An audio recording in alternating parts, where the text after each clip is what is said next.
So Dr. Osler Almon Abbott, the man, the award, and the legacy. Dr. Abbott was born in Canada on June 6, 1912. His parents was a minister, an Episcopal minister.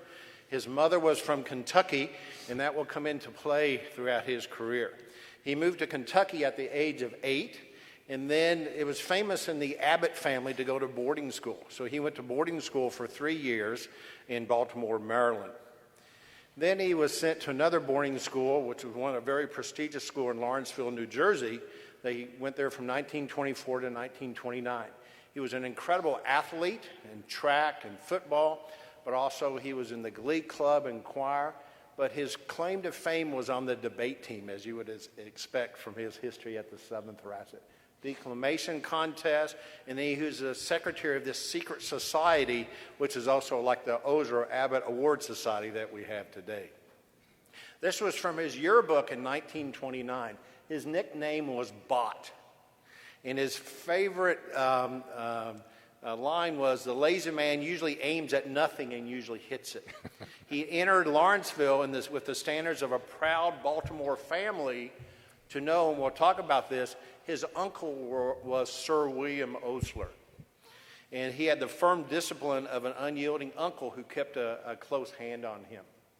He had a tremendous amount of energy, which when not used as a debater, a public speaker, or a successful athlete, it was used in some mischievous deeds. If you knew Dr. Abbott, he would do that over the years at Emory. And also the headmaster said, "Many a good heart beats beneath a stern exterior." Do you all know who first said that? That was General Patrick, one of the Union generals at the Battle of Gettysburg. This held true for this noble friend, and he always provided aid and help to his younger students at Lawrenceville.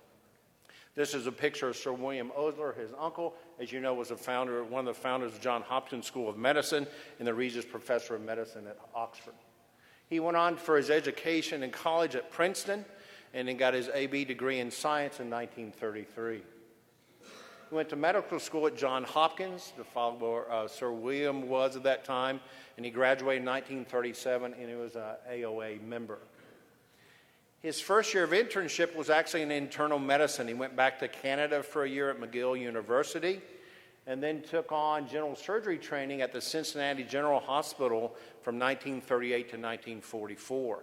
And also during 1 year of that time, he was chief of orthopedic surgery at Fort Knox.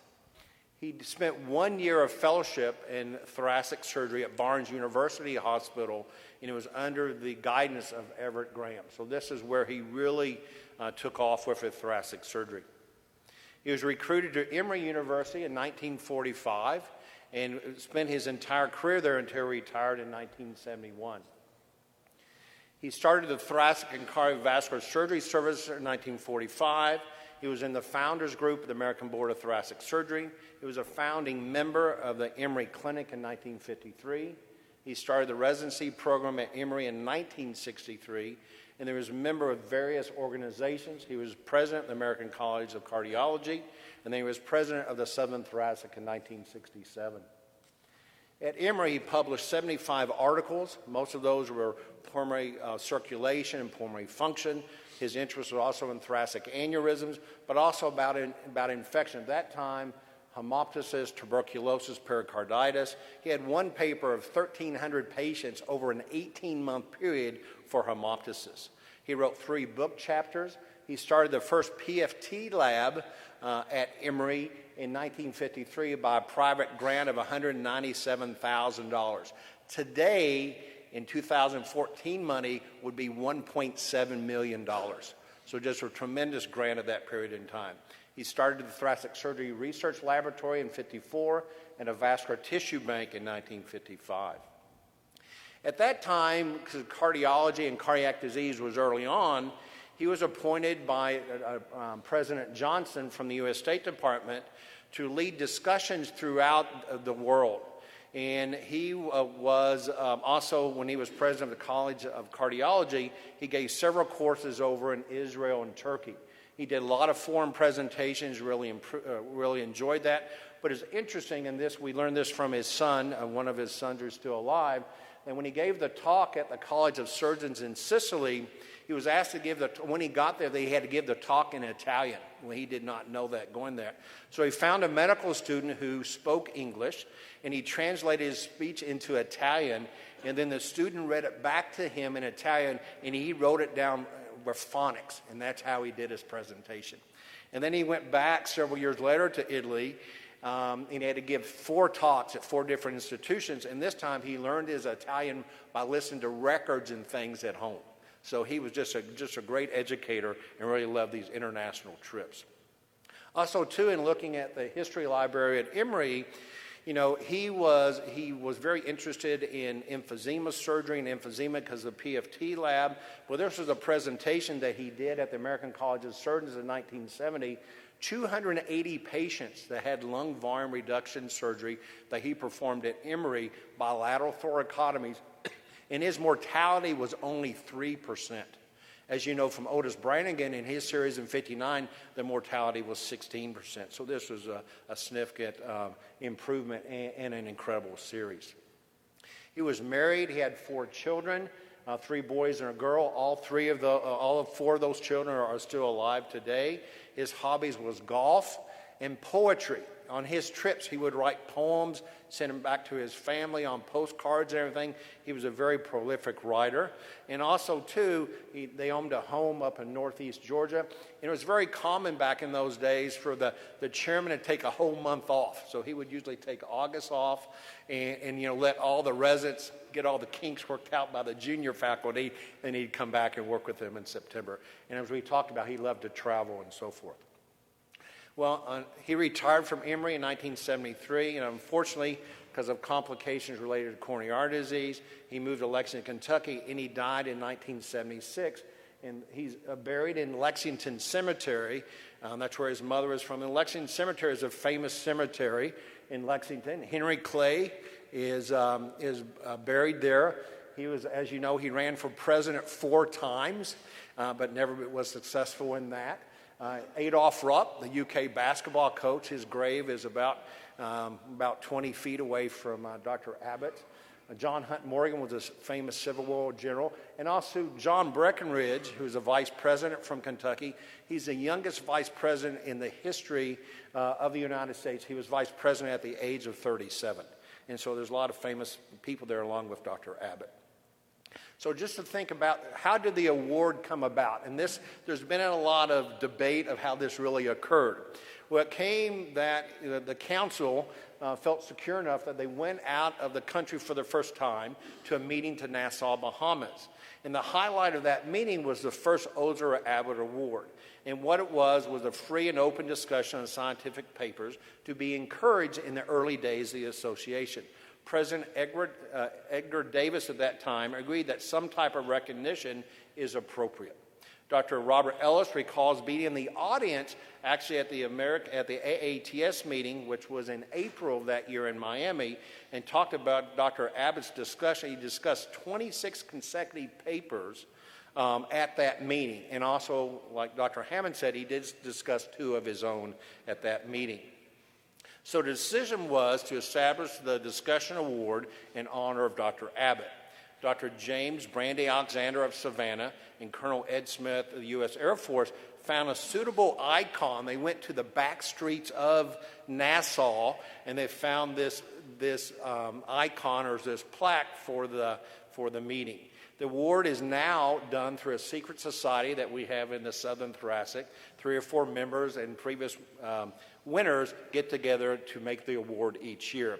Dr. Abbott was quite pleased with this, as you would expect, and then he actually won the award in 1967. This is the picture of the original award. It's different than the award that we have out there. I don't know how this came to pass. This was in the back halls of Nassau, Bahamas, but this was the Black Witch or Ebony Lady of Jamaica. I don't know how that occurred. I don't know if they got on the wrong boat that day or something.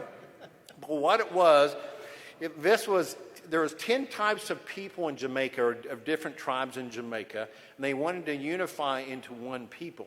And this was the 300th anniversary of Jamaica. So what they did, they thought that the darkest of the complexion, Miss Ebony, would bring a lot of public attention, and they would bring them into modernization, and then it would redefine them as a modern population. And the year after that, they actually became an independent nation. So the key was, learn from that, beware of the seduction of the ebony lady. So Dr. Urschel gave an incredible paper in 2003 about the history of the Southern Thoracic. And what he did, he talked about the six first winners of the award. Dr. Joseph Peabody won the first award, and he felt that there were certain characteristics that had to be to get the award.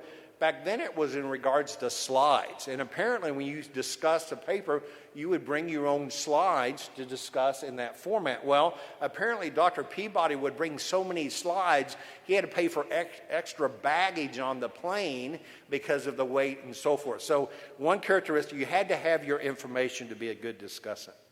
The next was Dr. Milton Davis, about oratory, and apparently he was they call him the silver-tongued would-be senator from Dallas, and he won the award in 1961. So you have to be able to be a slick talker.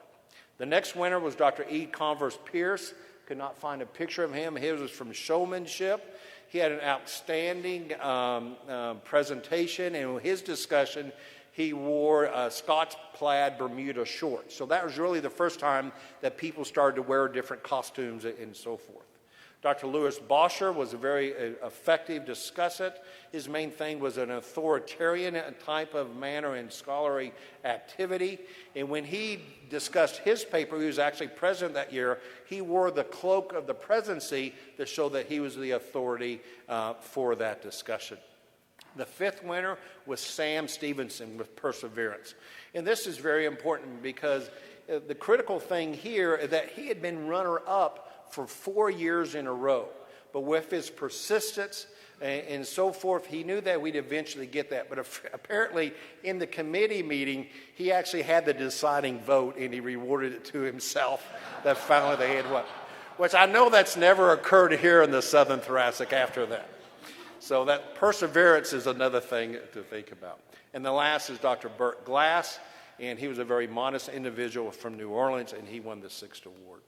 So there's been 5 members of our society who have won it more than once. Peabody twice, Alex Haller twice, Burt Glass and Gus Maria twice, but Milton Davis has won it 3 times. So the selection process, as you know, is discussmanship. In the beginning, it was sheer volume of discussion. And then you might today get honorable mention for that. But more importantly, there were such factors as arrogance, irrelevance, and the use of outdated slides, which they used at that time. But the most important thing went back to Oslerian principles, which is kind of unique because Dr. Abbott's uncle was Sir William Osler. So the purpose today of the Osler Abbott Award is to focus on the importance of open, frank, and candid discussion in the spirit and substance of the STSA, and in this way to encourage more objective and active participation from all of our members. And it's also to stimulate healthy give and take, surf, we give it and we take it back, among the members in esprit de corps. And this is really what's very important for this award today. Well, his legacy at Emory, what did Dr. Abbott leave us? As you know, Dr. Hatcher never won the award, but he was president of the Southern Thoracic in 1984, and he actually went on to be the CEO of the Emory Clinic before he retired. Dr. Kamal Mansour, who was an Osler Abbott Award in 1991, and he was on staff there for 42 years. And if Kamal can make a few comments now, because he's worked with Dr. Abbott very closely during that time. I thought I was just going to mention a few points in working with Dr. Osler Abbott in my residency and at the end of his career. And I thought I'd write these notes because I don't want Osler Abbott to get upset in his grave. I said I would like to thank the association for allowing us to honor Dr. Osler Abbott, the giant of a man he was.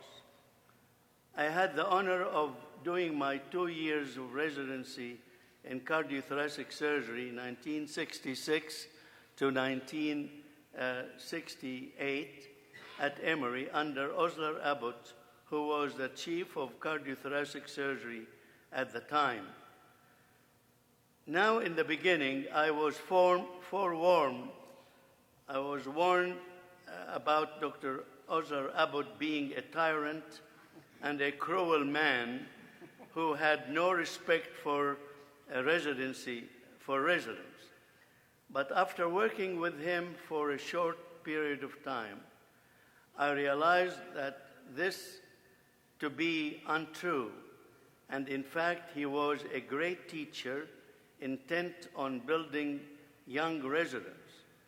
Dr. Abbott was a good judge of character, and he had the ability to see through residents to judge what they were made of. Now, during my training, I learned a lot from Dr. Osler Abbott. The rigid bronchoscopy, the anatomy of the chest, the mastery of surgical techniques, the bloodless subadventitial dissection during lung resection.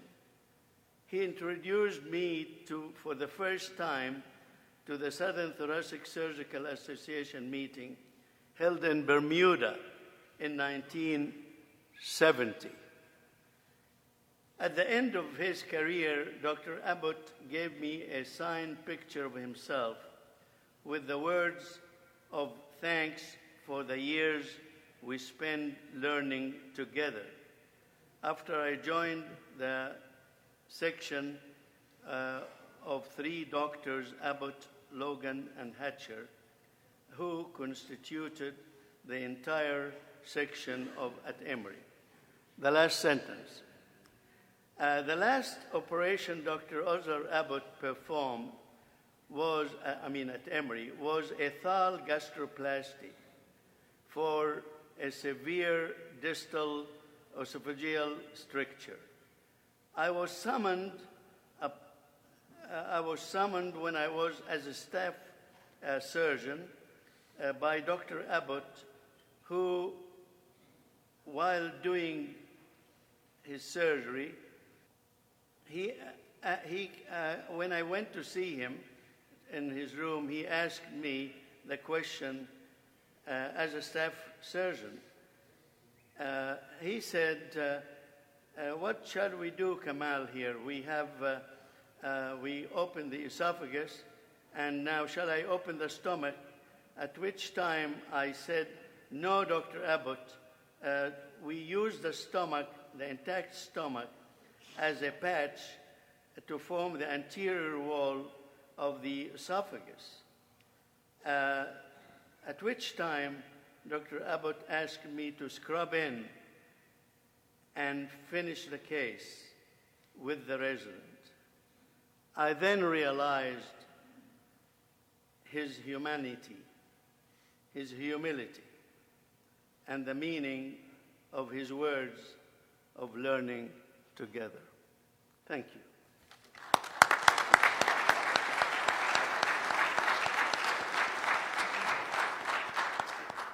Yes, other people from Emory. Joe was our president in 2003 and was at Emory from 1974 to 2010, was chief of thoracic surgery there, and I was fortunate to be recruited there by Joe, and he's been a backbone of Emory forever. And there was a nice plug today by John for the Osler Abbott Award. Also, Vino Ferrani was one of our residents in Emory, and he's on staff there since 2005. He won the Osler Abbott Award in 2010, and then I won it last year in 2013, and I was the first Kamal A Mansour Professor of Surgery at Emory. So in conclusion, Dr. Osler's proud heritage is alive in the STSA today.